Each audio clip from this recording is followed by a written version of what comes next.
Eh, Ahora el personaje y la voz. La voz humana es lo más íntimo que hay y por eso la radio es como el...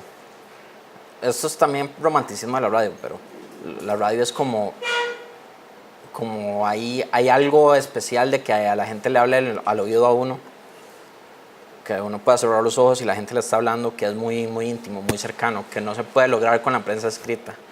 Por ejemplo, les quiero poner este clip para que escuchen, que se imaginen esto escrito y no narrado como está narrado ahora. Víctor, fotógrafo, papá de 3 hijos, esposo de Edith, muy joven, tenía solo 48 años. Mi papá nunca comía con sal porque sufría presión alta. Solo montaba bicicleta. Mi papá nunca fumó. Y bueno, fue así. Viernes entró al hospital y el lunes ya estábamos velando. O sea, de un momento a otro. Fue una situación que nadie se esperaba. Son cosas que tú no te puedes explicar. Con tanto cuidado, ejercicio y esto que te pueden pasar.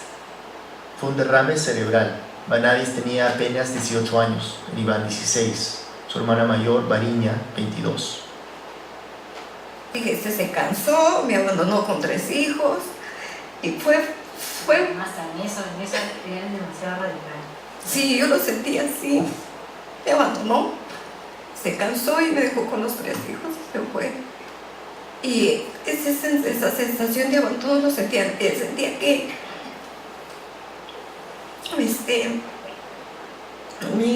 mis primas, muchos se habían divorciado, ¿no? Eso es un abandono. Escucha. Entonces, yo sentí como que era un huevo, lo tiraron de alto y se estrelló contra el piso. ¿Pero por ti o por él?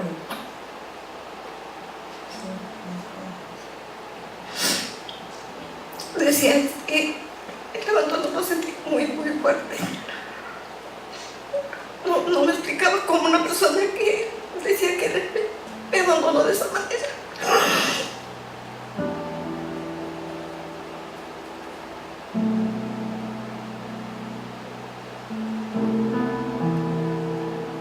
Y cuando mi papá muere, mi mamá como que se le apaga todo eso, ¿no? Mi mamá no comía, mi mamá no hablaba, mi mamá estaba vestida de negro. No tenía iniciativa para, no sé, ir al cine, para ir a algún lado o para invitar a alguien a comer, no tenía iniciativa para esas cosas, ¿no? Falleció, yo bloqueé todo lo que, esa cosa linda que me conectaba, ¿no? Con el mundo.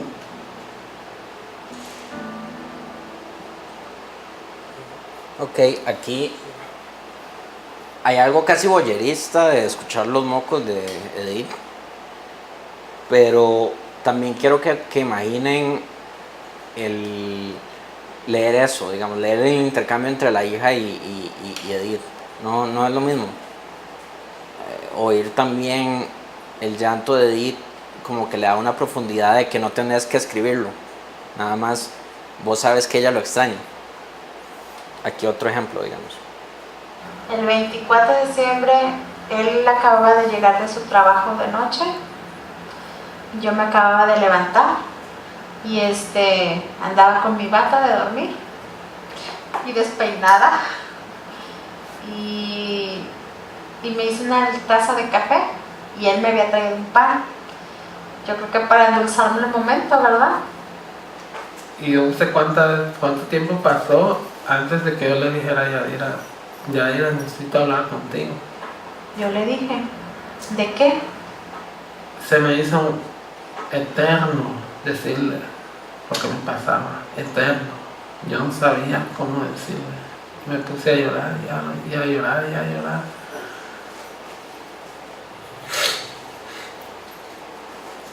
Yo no sabía cómo decírselo. Y me aventó un rollo, ¿no? Que le dije al grano, ¿verdad? Y la miraba muy preocupada. Yo no quería decírselo, porque no quería herirla. Y luego pensé que ella pensó que yo le iba a decir que yo tenía otra mujer, o que me había acostado con otra mujer.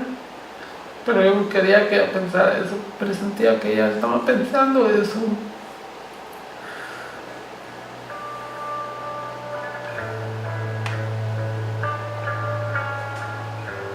Y ya fue cuando me dijo que él se sentía diferente. Y yo dije, ¿diferente? ¿Por qué?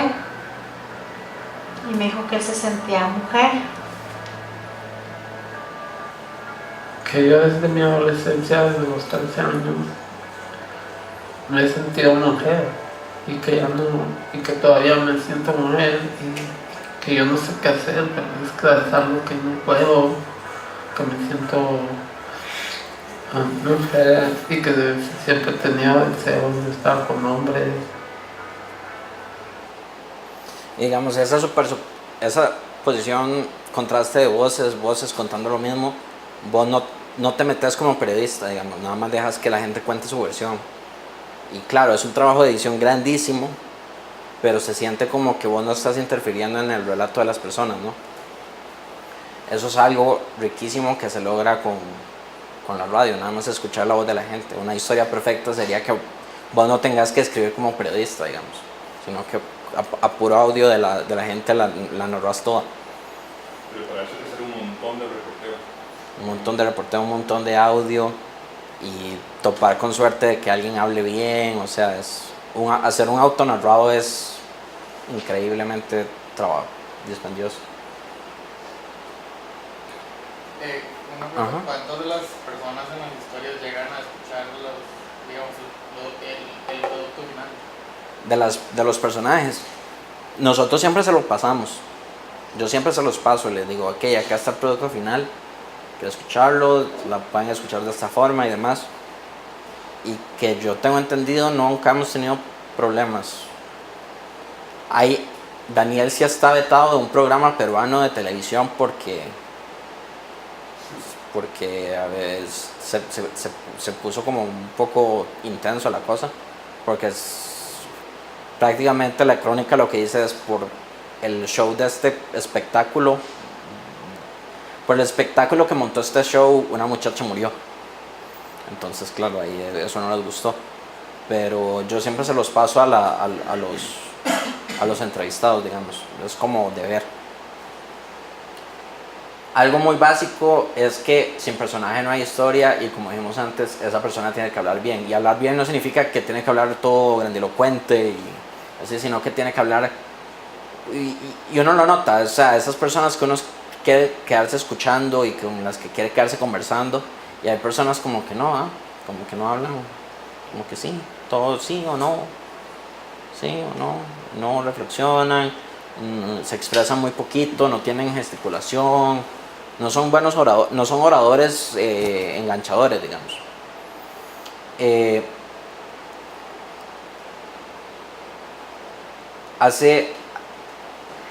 Esto es un ejemplo que siempre nos gusta poner sobre el trabajo de campo. Esta es en Naca Malpartida, se llama ella, o algo Malpartida.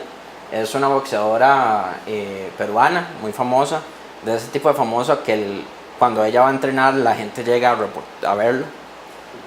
Y Daniel creyó que sería una buena historia para Radio Ambulante, entonces fue a entrevistarlo. Y estando en el gimnasio vio a estos dos señores, no el de anteojos sino el otro, Mayer. Le dice esto te puede interesar.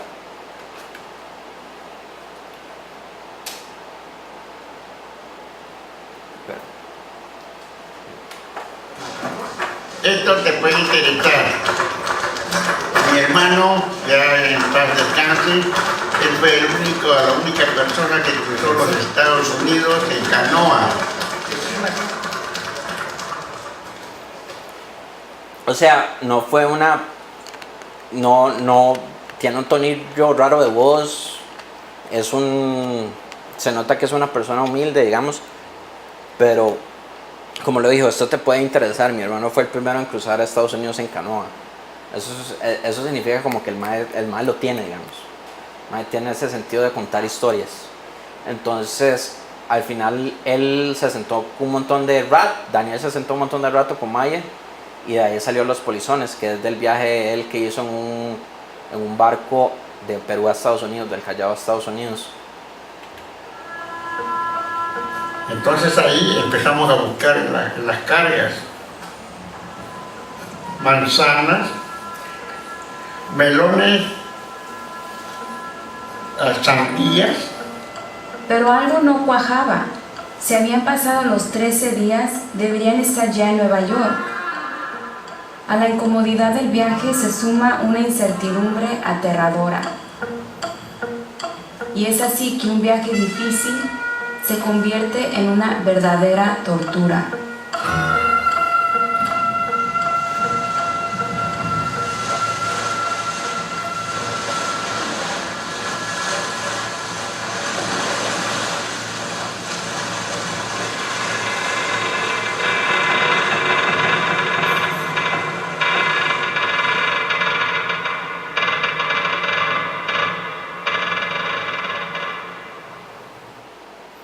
Digamos, y ahí ven el uso de la música, de efectos de sonido, porque eso fue todo diseño de sonido, no fue, pero en nada afecta a la historia, pues. Pero digamos, siempre estar atento también de que tal vez la historia no esté en donde vayan a reportear, sino también estar abiertos a esa espontaneidad, digamos, que vean algo ahí interesante, siempre estar abierto a grabarlo. Elementos básicos son acción, una voz inolvidable y una historia llena de tensión. Eso tiene que darnos al personaje, digamos. Eso de voz inolvidable, o sea, que... Como alguien que hable muy particular, digamos, como que hable, que no sea, no que tenga un tono de voz raro, sino que hable de una manera que a uno se le quede pegado. Por ejemplo, el ejemplo que dije de la venezolana que dice, mira cómo nos tuvimos que meter debajo del techo como hormiguitas, chiqui, chiqui, chiqui, chiqui. Eso es... O sea, y si la historia es como la historia y la persona nada más no tiene ese encanto, pues habría que escribir muy bien. Habría que escribir un montón. O tratar de sacárselo a cucharita, digamos, poquito a poquito. Poquito a poquito.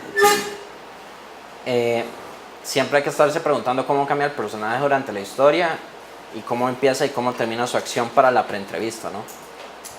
El personaje ideal que da buen tape. ¿Qué es buen tape? Les voy a poner este ejemplo. La venganza es un plato que se come frío. ¿Me explico? O sea que tiene que estar muy paciente, sereno, no en la calentura, y en algún momento iba a tomar revancha. Y este otro. Me encanta ser rockera, aunque fuera contra la norma. Si vuelvo a nacer, vuelvo a ser rockera, porque es lo que siento. Yo recuerdo que simplemente cuando me estaban poniendo la sangre esa enferma, yo sé que allí dentro de aquel baño allí se me salieron las lágrimas, sola, así, se me salieron así por los ojos. El buen tape revela algo, o sea, nos dice algo sobre el personaje, nos dice algo sobre nosotros mismos, nos dice algo sobre algún tema, sobre nuestras relaciones sociales. Describe una situación como ese último que estaba poniéndose la jeringa. Eso es un caso de unos rockeros en Cuba que se inyectaban sangre con SIDA para poder vivir con VIH, para poder vivir en los sanatorios y no tener que trabajar ni nada y vivir su estilo de vida rockeros.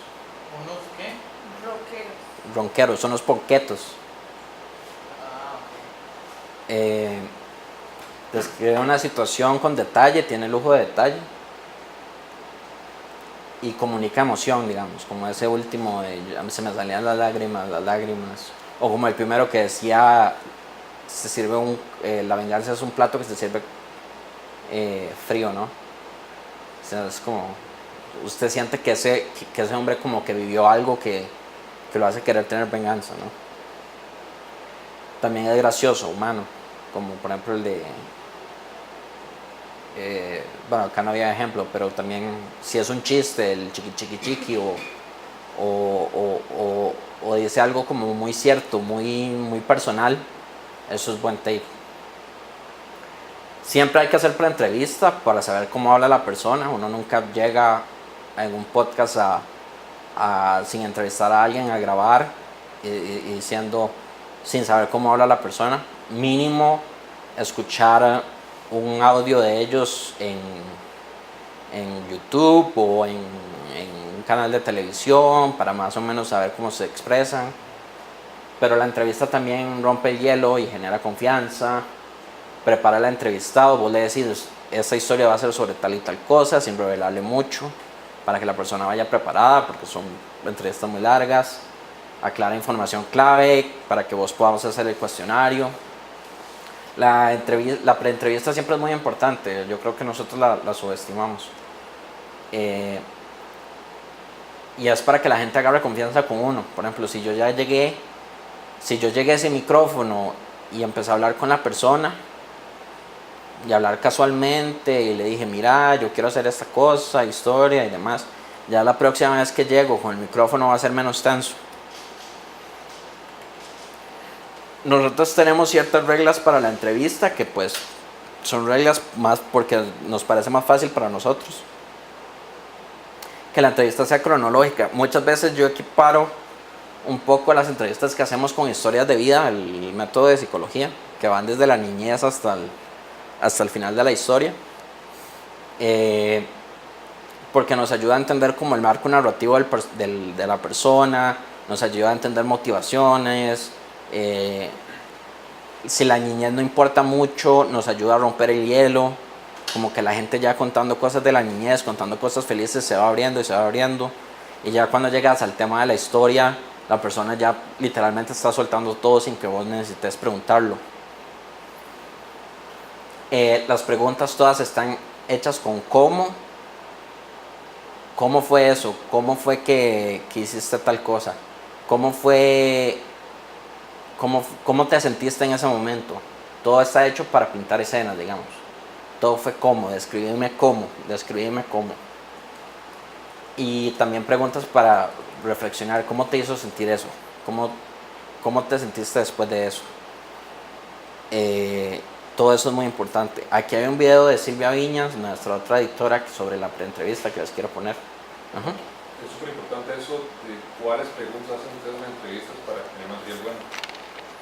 Porque un riesgo que puede tener es que la historia esté ahí y vivir sin historia. Entonces es un buen tip preguntar cómo. Y pensar qué tipo de pregunta puedo yo para el color, para la historia, para las emociones, para la reflexión. Incluso las divida y tengo que claro que si no la hago, no llevo la reflexión. Exacto, yo lo que hago es hacer un outline y lo lleno con el outline de la historia, como me la estoy imaginando, y lo lleno con las preguntas.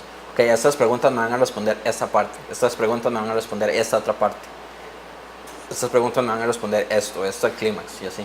Y ese outline lo puedo hacer porque ya tienes reporteado el tema de la historia y sabes por dónde va la historia. Lo que Exacto. falta es confirmarlo y tener la voz de la persona. Exacto, y pues a veces las cosas se van por el otro lado, pero por lo menos tenés una estructura con que trabajar y no estás llegando a improvisar. Ya con esa estructura vos puedes improvisar de una manera útil, digamos, como sacando un brazo por acá y sacando el brazo por acá. Ok, voy a tratar de irme por esta tangente, pero sé que si no funciona me puedo volver a esto.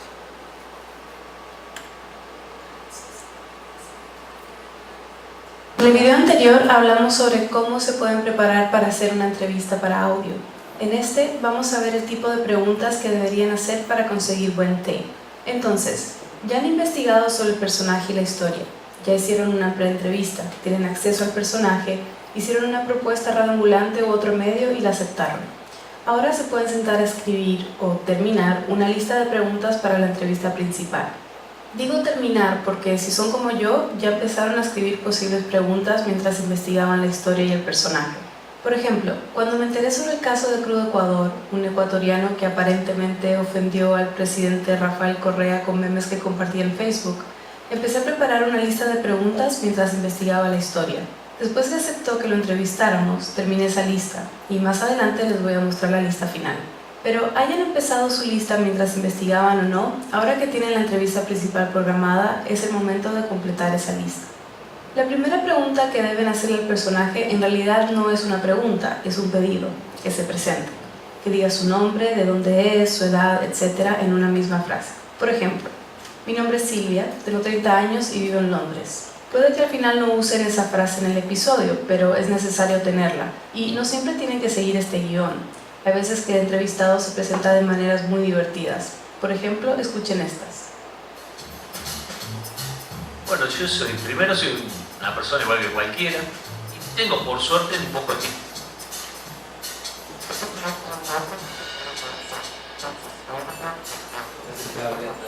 El cable atrás.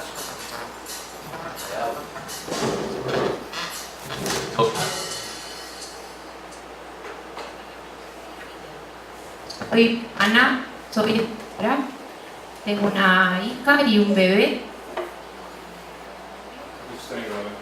Chica.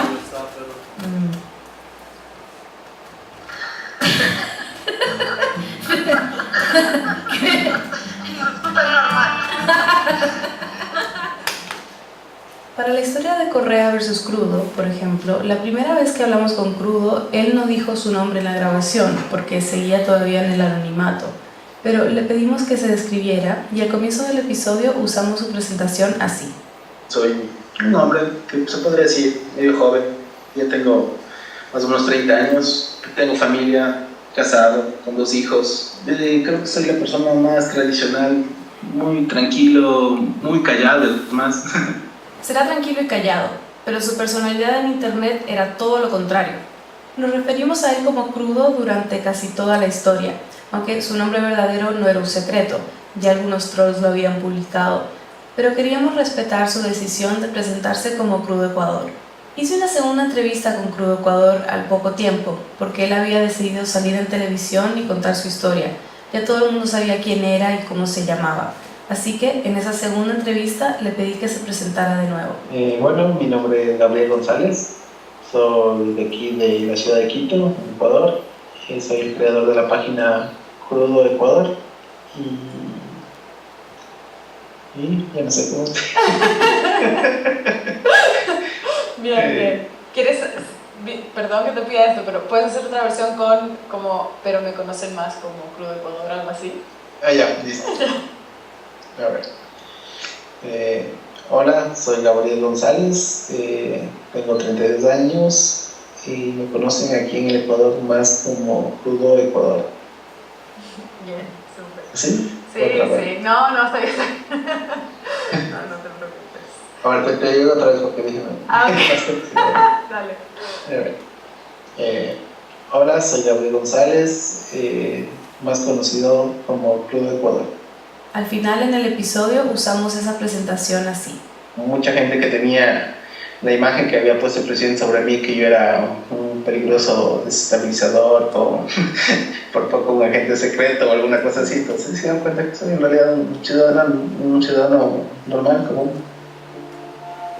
Hola, soy Gabriel González, tengo 32 años y me conocen aquí en el Ecuador más como Crudo Ecuador. Obviamente, no todos sus personajes van a salir del anonimato mientras reportan la historia, como en este caso, pero sí pueden pensar en maneras creativas de usar esta presentación en la historia final. El resto de sus preguntas deberían seguir una cronología y ayudar a construir un arco narrativo. Por ejemplo, ¿cuál es tu historia respecto a X evento o situación? Para el principio. ¿Qué obstáculos encontraste en el camino? Para el nudo o conflicto. ¿Cómo los fuiste resolviendo? Más nudo y resolución, ¿cuál es o fue tu meta? Para el desenlace. Y para preguntas que inviten a reflexionar, podrían, por ejemplo, preguntar ¿qué aprendiste de esto? ¿O volverías a hacer X? ¿O qué esperabas y qué pasó en realidad? Estas preguntas que están aquí son muy generales, claro.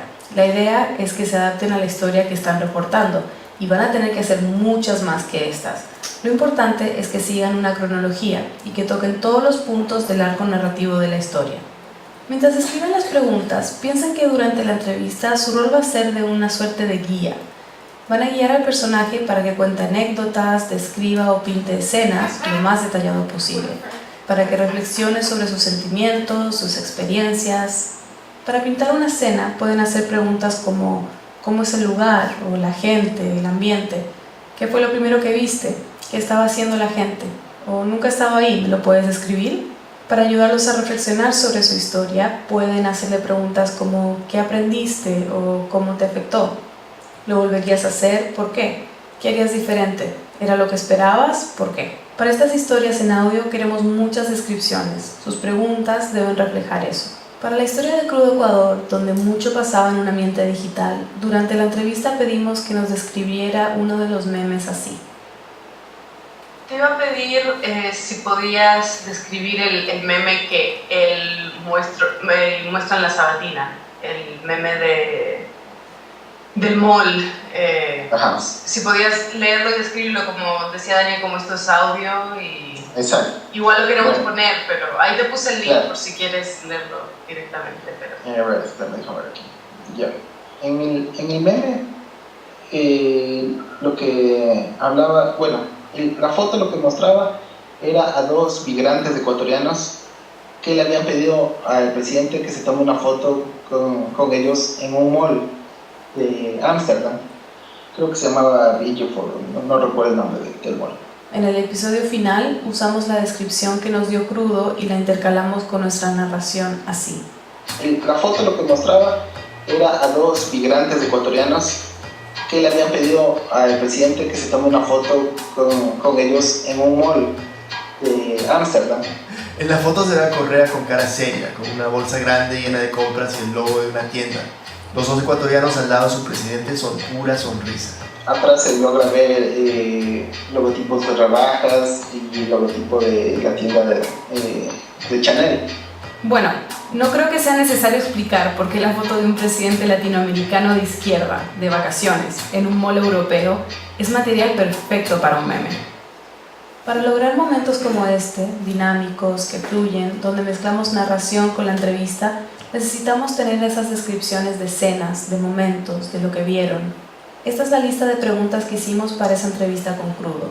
Si escuchan la entrevista completa, se darán cuenta que esa lista la usamos como una guía. La lista de preguntas debería ayudarlos a prepararse para la entrevista, pero no es un libreto. En el próximo video vamos a ver algunos tips para tener en cuenta durante la entrevista. Bueno, los videos pueden encontrarlos en escuelaradioambulante.org. También hay unos del pitch que son importantes y otras cosas. Esto que dice Silvia es muy importante, de que el cuestionario es una guía y no un libreto. De nuevo, porque a veces la entrevista se va por otra rama y pues simplemente tienen que seguir esa rama, porque la rama es la historia, en realidad está en esa rama y no es lo que habían pensado, pero eso sí les da una estructura, ¿no? Otro tip para audios es dejar la voz de ustedes a veces en los sacs.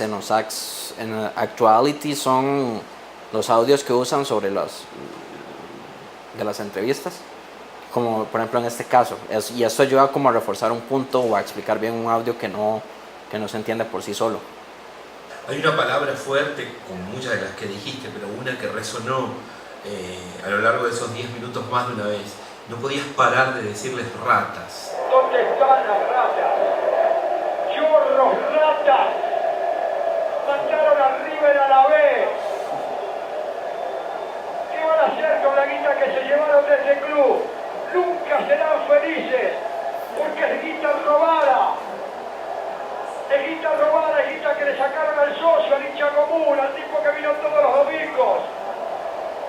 Es guita que se ganaron por afuera con las grandes transferencias. ¡Ladrones! ¡Ratas! Era lo que hubiese querido decir el hincha común y no tenía un micrófono en ese momento. Yo veía el Monumental y su inmensidad y no podía entender cómo eso estaba descendiendo, porque ningún hincha del fútbol argentino lo entendía. Digamos, ese tape ayuda a explicar el audio digamos, la respuesta, dejar la pregunta, y eso la refuerza, ¿no? Porque está muy bien preguntada, se le intercala ahí un audio de archivo como para darle contexto y luego la respuesta. Que el River Plate descendió a segundas de Argentina, entonces fue como todo un evento porque es como que la liga descendiera a segundas. Nunca ha pasado, digamos, hasta esa vez. Exacto. Entonces, el personaje ideal es una voz inolvidable que genera empatía y confianza. El personaje principal nunca le puede caer mal a la gente, porque si no, perdés y se siente cercano, o sea, formas una relación con él. Ahora sí, estos son más rápidos. El sonido ambiente ayuda a crear escenas. Fue en esa misma cabaña donde los conocí, cuando llegué buscando a los últimos 2 frikis del sanatorio a finales del 2014. Y entonces está el edificio central, ¿ves? Aquel edificio. El chiflido que se escucha viene de la silla de ruedas de Joandra. En el 2004 perdió las 2 piernas debido a problemas circulatorios. Desde entonces, Gerson es más que su pareja. Es el que la cuida, el que la ayuda a moverse por el campo del sanatorio. Eso fue lo que hicieron cuando lo fui a visitar.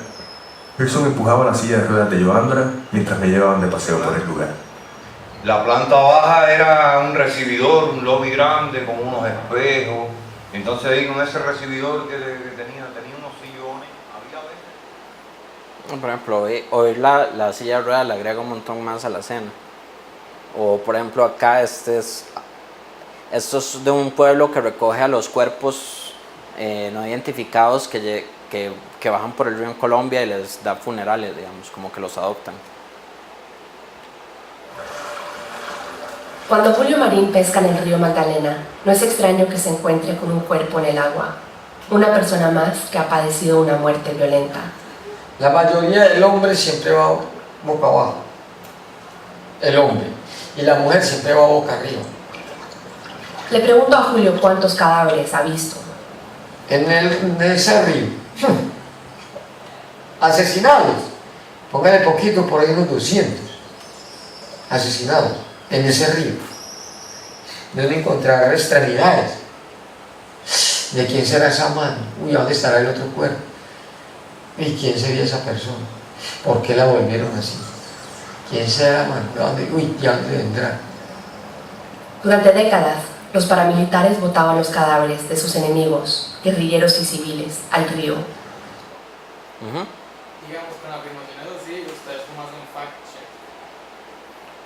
check. En esa época era diferente porque era más vieja, pero se hace hasta donde se pueda, digamos, y se confía en la voz del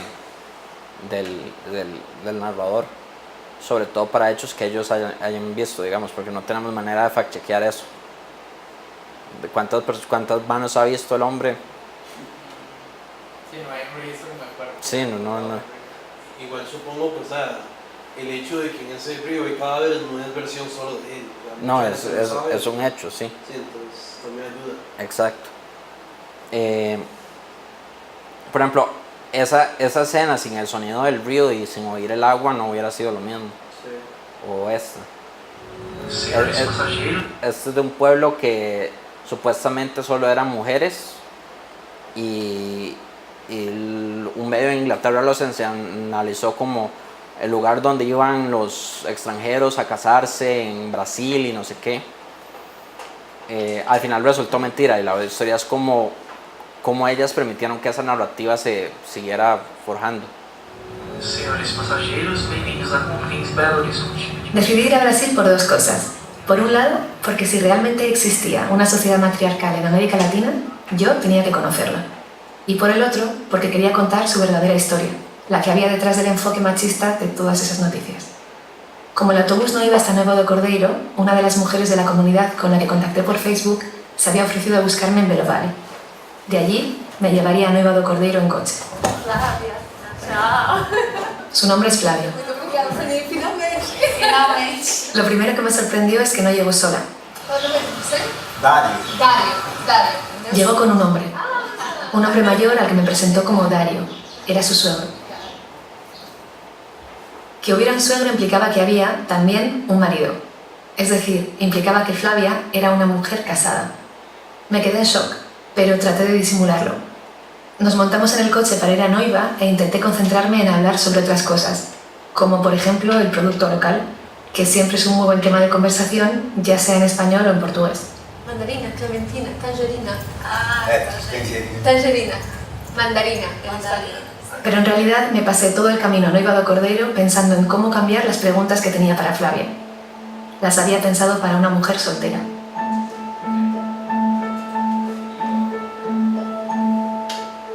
Por ejemplo, ahí el audio de ambiente nos ayuda primero a crear la escena de llevarnos desde el avión hasta el pueblo.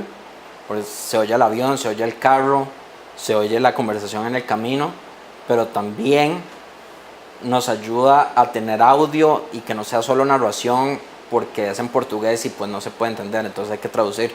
Entonces, en ese caso fue muy útil usar escenas más que testimonios, porque permitía tener tape que no... O sea, permitía tener más tape del que normalmente hubiéramos tenido si no se hubiera grabado eso. El audio de archivo, por ejemplo, aquí en el de la caída del River, que fue de segunda. Apenas 7 minutos más tarde, a los 24, el árbitro marcó un penal para River. Pavone acomodó la pelota, quería ser el héroe que dejara a River en primera, pero el arquero Juan Carlos Olave atajó el penal. En una de las cabinas de transmisión del Monumental, Costa Febre explotó. Y en los últimos 20 minutos del partido contra Belgrano, cuando el equipo no podía, cuando el equipo no respondía, cuando tuvo un penal a su favor y Pavone no lo pudo convertir, ahí me di cuenta de la caída y que... Ese momento, el del penal, ¿lo recordás? ¿Podés rememorarlo para nosotros? Estaba a punto de cambiar el destino del partido.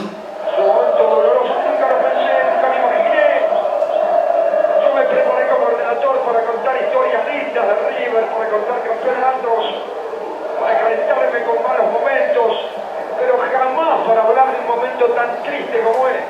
River estaba empatando 1-1. El hecho de haber convertido ese penal le daba una chance más de buscar otro gol para quedarse en primera división. El tape de archivo como que nos coloca en el momento, ¿no? En caso de que no tengamos el tape no lo hayamos podido grabar porque pasamos mucho tiempo o algo así. ¿Cuándo fue publicado este? Ese fue publicado como en el 2014, 2013, por ahí. ¿Cómo hacen ustedes, digamos, si usan audio de archivo, digamos, tienen que mencionar de dónde lo obtuvieron o...? Nosotros somos bastante ratillas con eso y usamos menos de 15 segundos. Y como son audios de noticias y demás, decimos que es con fines informativos y modificamos la obra original y demás, y nunca nos han caído. Si es menos de 15 no podemos decir nada, si es menos de 15 segundos. Usamos 15 como medida ahí para... Si usamos como un minuto o algo, ya un minuto no usaríamos, digamos. Aquí es otro caso, por ejemplo. Pero estos sí los solicitamos y estos sí los usamos con permiso, por ejemplo. Porque era mucho.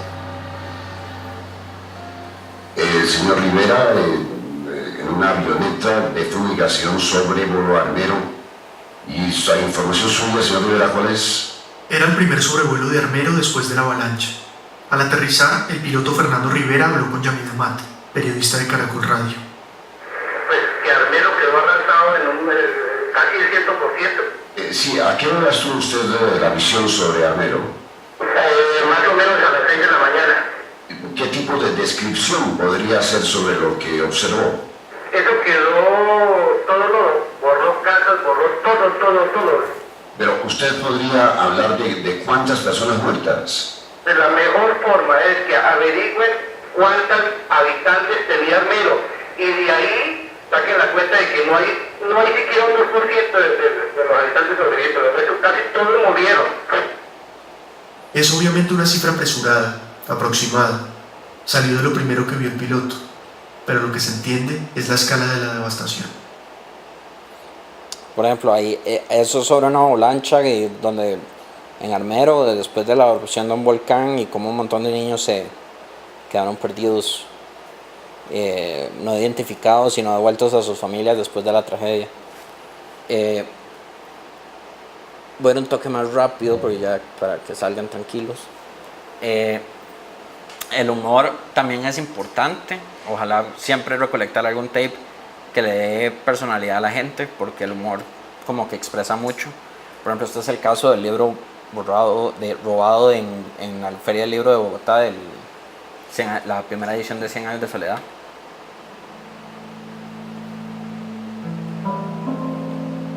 A todas estas, David no estaba en la feria, estaba en su propia librería, casi al otro lado de la ciudad, en la mitad de un evento con una escritora.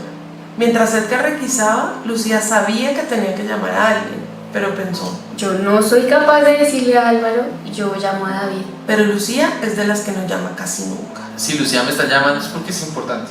Yo contesto: aló. Y le dije: David, te tengo como una de las peores noticias que podrías recibir en esta feria. Me dice: David, pasó lo peor, te tengo la peor noticia que puedas imaginar, la peor de todas, la peor, y dijo lo peor 80 veces. Y yo pues ya estaba destrozado, decía: ¿cómo lo peor que le pueda parecer a Lucía tiene que ser lo peor de lo peor de lo peor? Y pues David, ¿cómo así? ¿Qué pasó? Y eso que uno no quiere decirlo pero le toca, es como, ay no. Y cuando me dice: se roban 100 años de soledad de Álvaro, David se bloqueó. Es esos momentos en que uno se pone en tercera persona y dice: y ahora yo debería decir qué. Debo decir algo y hacer algo que sea muy significativo para que parezca que yo estoy haciendo cosas. Es como muy absurdo, porque era como: esto no está más grande que yo, no tengo ni idea qué hacer. No, pero la repetición ahí de lo peor, es como chistosa. En España. Luego está este caso. Para Edith siempre había sido Víctor, nada más que Víctor, pero con Facebook, a través de esa pantalla que muchos vemos con cinismo, con tristeza. Esa pantalla significó para Edith una segunda oportunidad. Al estar allí con ese amigo, sintiéndose querida, el centro de atención, algo empezó a cambiar y creo que se dio cuenta de algo importante, que de alguna manera u otra todos nos merecemos la oportunidad de ser felices. Porque no necesariamente tiene que ser algo igual, tendría que ser una persona de buena, no es necesariamente igual a Víctor, ¿no? Ya solté esa situación de que como Víctor no va a haber otro, no voy a conseguir. Entonces no se trata de reemplazar a Víctor, sino de vivir. Yo he perdido tiempo, de verdad, porque si yo hubiera estado vibrando bonito, ¿no? Pensando de que la vida me va a regalar más cosas, se hubiera traído una persona con iguales condiciones hacia mi vida, ¿no? Y allí, en esa heladería en Magdalena, con ese amigo, fue feliz, como lo fue en esa foto en Cajabamba.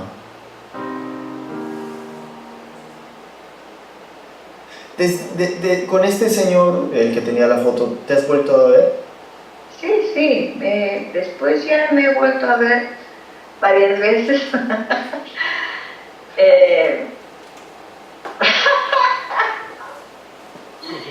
Y bueno, ay, no sé, me da vergüenza. Me da vergüenza.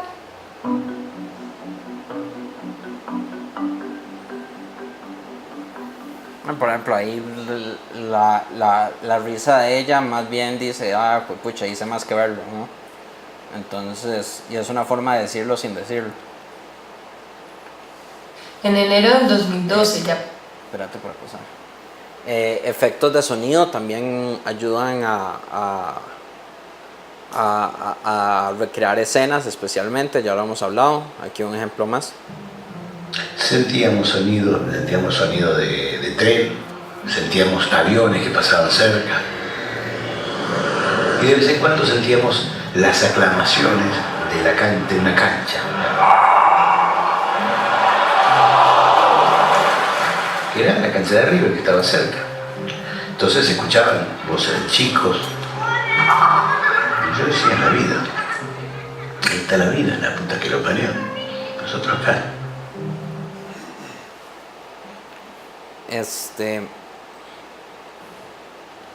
Y la música también, que es otro elemento importantísimo para darle. Cuando ustedes hacen, mantenerlo lo más, o sea, ustedes se centran en la historia, ustedes no, o sea, ustedes no van mucho, por ejemplo, con este meme en Ecuador, como a explicar mucho de la otra parte del gobierno, o cómo manejan eso. Depende de lo que la historia necesite, digamos. Lo ideal es que haya más. Un episodio ideal sería que haya más audio de entrevistas que texto escrito por nosotros. Pero lo que la historia necesite varía mucho dependiendo del caso. Pero usted dice balance periodístico, ¿no? También. No, sí, pero era otra pregunta. Sí, no, era como contexto. El contexto generalmente lo damos nosotros, porque pues es más fácil. Suena muy raro poner a alguien a explicar el contexto de la situación a menos que sea parte de él. Pero yo creo que en ese episodio sí se da un poco el contexto de la situación en Ecuador, digamos. Pero se hace escrito, digamos. No se evoca a un experto y demás, a menos que sea muy necesario. Y bueno, la música que ayuda, ya lo hemos escuchado en todos estos ejemplos, que ayuda a resaltar emociones, ¿no? Es que, perdón, que también siento que, digamos, en ese sentido los temas no son tan confrontativos, ¿verdad? Como, o sea, es más que todo una historia de alguien sin que haya necesariamente como dos opiniones o... Y con el show en Perú, sí, ¿no? Con el show del Perú sí se entrevistó a Beto Ortiz, que es el dirigente del show, el host del show. Y por ejemplo, depende mucho de la historia. Yo creo que esos ejemplos no lo demuestran mucho, pero en este caso me toca llamar a unos abogados de una gente que encontraron culpable en un juicio y demás. Depende mucho del periodismo, digamos, y de la historia prácticamente. O sea, no significa que una historia narrativa no va a ser confrontativa, digamos. Más bien tal vez en la confrontación está el conflicto. Alejandra se muda de su ciudad natal, Seúl, en Corea del Sur, a Buenos Aires, donde había pasado gran parte de su niñez y adolescencia. Era la primera vez que iba a vivir en Argentina como adulta, sin su familia, y como cualquier persona necesitaba un departamento donde vivir. Un amigo coreano le dice que tiene un apartamento como para ella, amplio, bonito y además barato. El amigo, sin embargo, le advierte que si ella es supersticiosa, tal vez no quiera vivir ahí. Curiosa, Alejandra indaga de qué se trata, y su amigo le cuenta que hace poco un inmigrante asiático había sido asesinado a cuchilladas en este departamento. Pero yo, como soy una persona que yo pienso que soy bastante educada y fuera de este tipo de supersticiones, y además estaba bastante desesperada para encontrar un apartamento porque ya necesitaba un lugar para vivir. Y yo dije, todo bien. Así que decide verlo, un día, al atardecer. No había electricidad y había muy poca luz natural. Igual le gusta y decide tomarlo. Pero cuando vuelve unos días después con sus cosas, lista para mudarse, ve todo lo que no pudo ver esa tarde que decidió alquilarlo. El departamento estaba lleno de sangre, en el dormitorio, en el baño, en la cocina. Como el tipo fue asesinado y yo creo que nadie quería limpiar, entonces yo tenía que limpiar todo, pero hubo un problema. El colchón estaba manchado de sangre. Entonces yo dije, ok, voy a limpiarlo lo mejor que puedo con blanqueadora y después voy a cubrirlo con una sábana o 2 sábanas. Y eso es lo que hice. Y no solo eso, por más bonito y barato que fuera, no había electricidad. En la noche estaba durmiendo con un tipo de como luz que se usa cuando uno va al camping, ¿no? Todo el ambiente en general era así bastante inquietante. Y sin embargo, se quedó. Decide instalarse en un departamento que había sido la escena de un crimen. Ella, a oscuras, durmiendo en su colchón manchado de sangre. Bienvenida a Buenos Aires.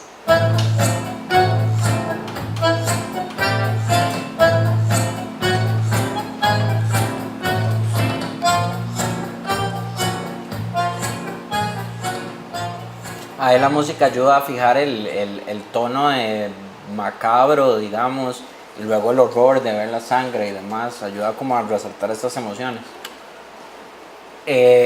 Un buen abridor, y esto es importantísimo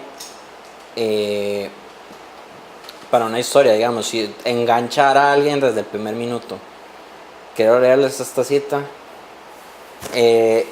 Escribir en una historia de radio tiene que ser más preciso y más simple que en un texto impreso. El principio debe enganchar a los oyentes de una forma rápida y fuerte, como lo hace una canción, una secuencia de frases concretas y expresivas. Podría sentirse un poco abrupta en una historia escrita, pero es la correcta en radio. Esta es Nancy Updike, que es la editora de This American Life, que es como la genia más genia de todas las genias. Y un buen abridor, por ejemplo, para nosotros fue este. Bueno, yo soy una persona igual que cualquiera y tengo por suerte un poco de tiempo libre. Este es Oscar Natalio Lafose, pero prefiere que le digamos Mengano. Vive en Lanús, una ciudad al sur de la provincia de Buenos Aires, y quiere dejar algo muy claro. Siento la necesidad de decir que no estoy loco. Bienvenidos a Radio Ambulante, soy Daniel Alarcón. Hoy el superhéroe, la historia de un hombre, su disfraz y su lucha contra la inseguridad. Desde Argentina, Agustina Grasso nos cuenta la historia. Concreto, el grano, el hombre no está loco, no está loco, vamos a verlo. Uno creería que está loco si se viste de superhéroe y demás. El uso del silencio también es muy importante. Acá les voy a poner un clip de... O sea, usar el silencio como elemento narrativo, a veces dejar un espacio entre frases para que aumente la reflexión, para aumentar la atención, para todo ese tipo de cosas. Estábamos frente al juzgado, ahí en Jalapa, con los familiares de los otros presos y los abogados. Estaban también el cónsul, el embajador, muchos periodistas y un gran número de gente que se solidarizó con los detenidos y que llevaban ahí varios días en un plantón. Ellos tenían música y gritaban consignas por la libertad de los 11. Los nombraban uno por uno. Era emocionante sentir el apoyo de la gente.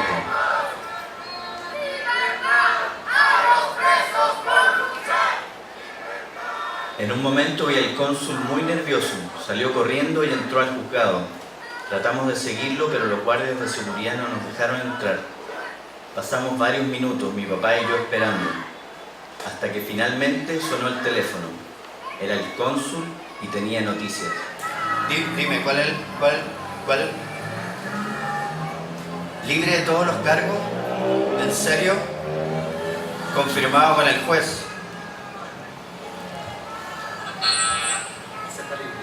No mencionó nada de forma oficial, pero a usted le dijeron eso, que está libre de todos los cargos. No sabe, es la mejor noticia que me puede haber dado, señor cónsul. Y se lo agradezco mucho.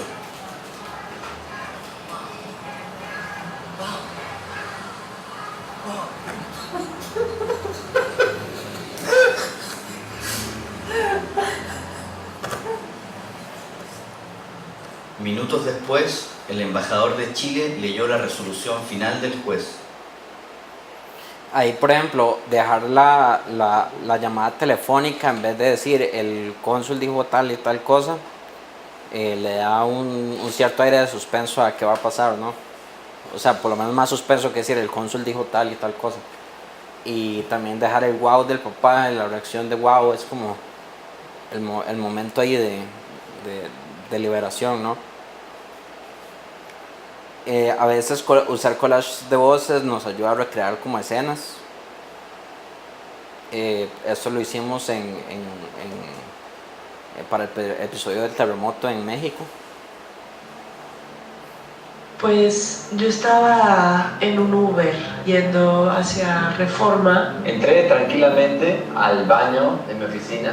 Estaba en mi cama mandando un correo electrónico. Sentí como un leve mareo. Y la casa empezó a crujir.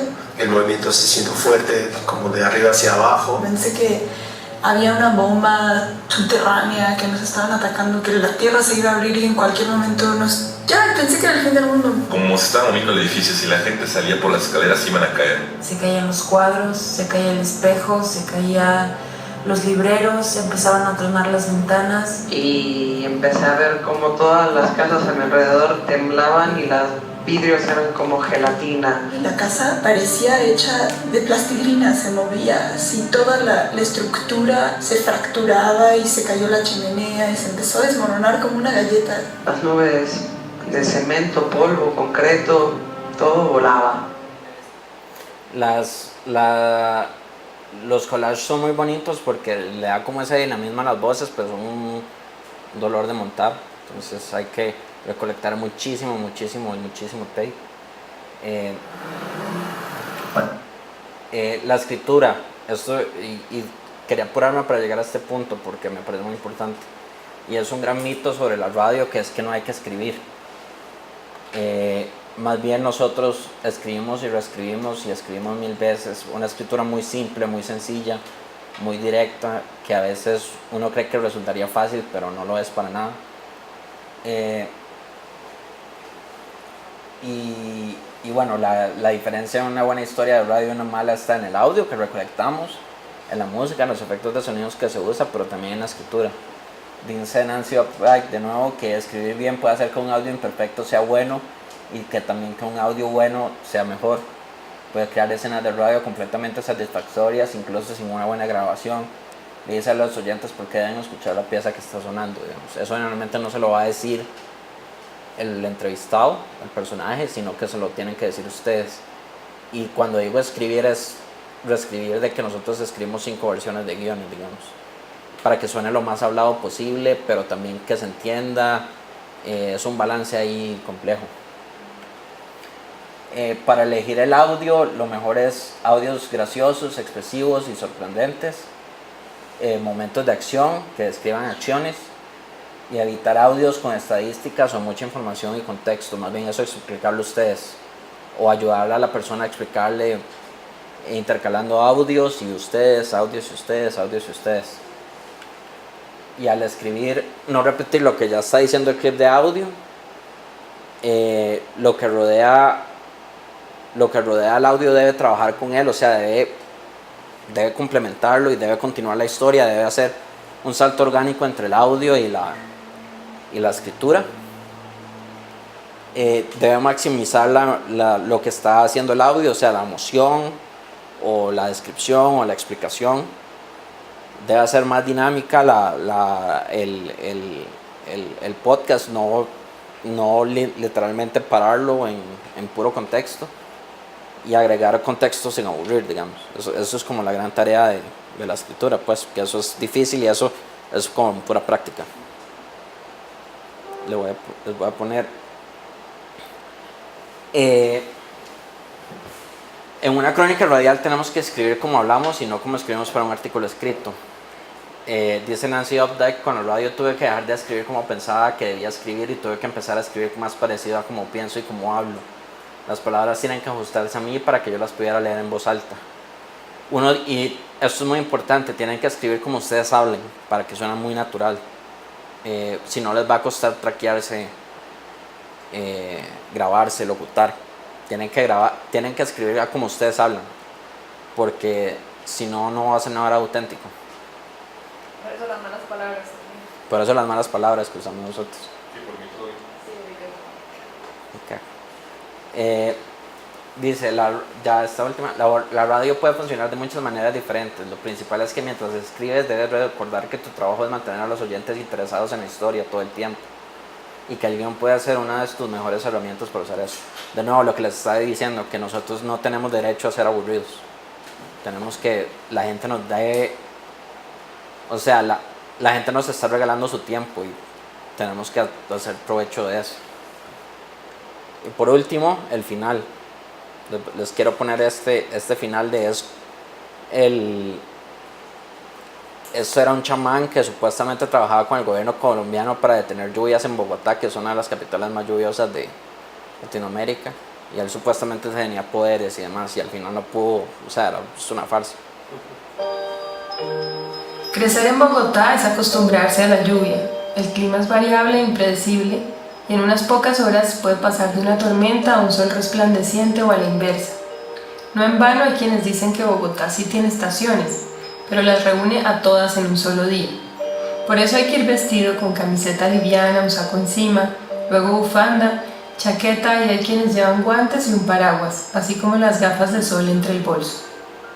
Sobra decir que en medio de tanta esquizofrenia climática a nadie se le ocurre fijarse en el pronóstico del clima. ¿Para qué? No serviría de nada. Ante la imposibilidad de un pronóstico real, tenemos esto, Dudas, un cielo ambiguo, respuestas enigmáticas, oraciones. Fuerza universal, espiritual y cósmica, fuente protectora de energía misteriosa, seno fecundo de donde todo nace. Tu logo solar, emanación ígnea, vida potente por lo que todo avanza. Ven hacia mí, remedia, desciende, cura mis males, quita mis aflicciones, te lo pido en tu sagrado nombre aún. Escucha la voz de mi súplica, atiende mi oración.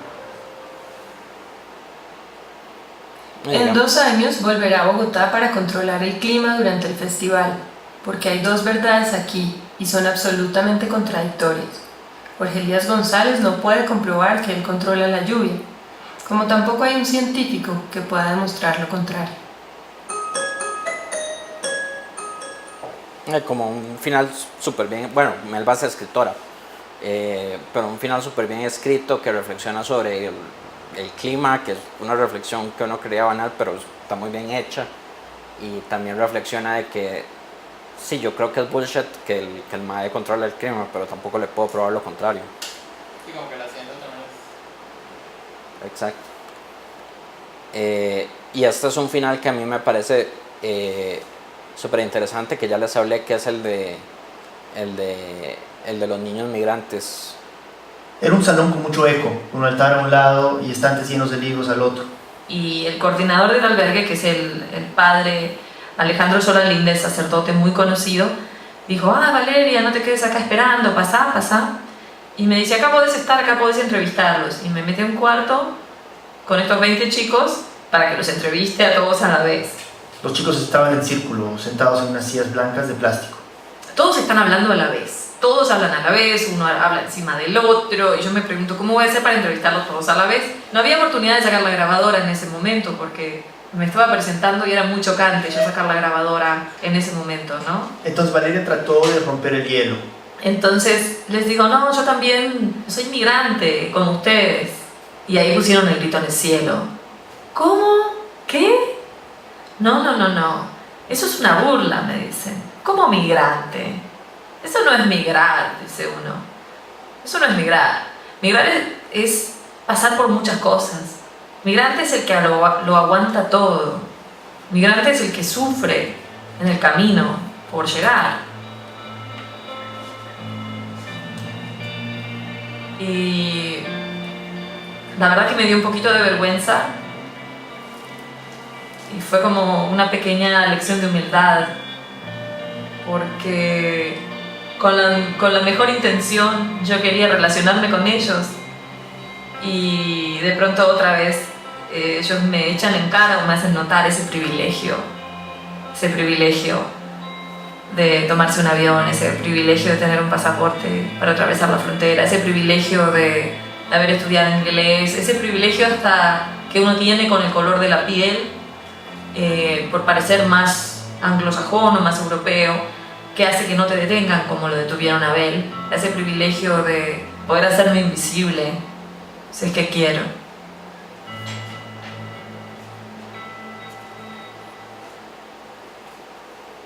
Y ahí uno lo sabe, ¿no? Ese poder hacerme invisible si es que quiero, uno ya sabe que ese es el final, ¿no? Es una gran frase. Y eso también depende mucho del tape que tengan y si no tienen que escribirle al final. Y eso sería todo. Preguntas, comentarios, críticas, todo muy recibido, bienvenido. Espero que les ayude un poquito a más o menos a entender un poco más o menos cómo hacemos los podcasts y también que les ayude un poco a pensar en sus historias. Sé que eso estaba hablando con Diego, que los tiempos nuestros son muy diferentes al tiempo que tienen ustedes, pero también es aplicar tal vez unos conceptos básicos que se lleven de aquí a sus crónicas, que les haga mucho más fácil el trabajo. Ojalá.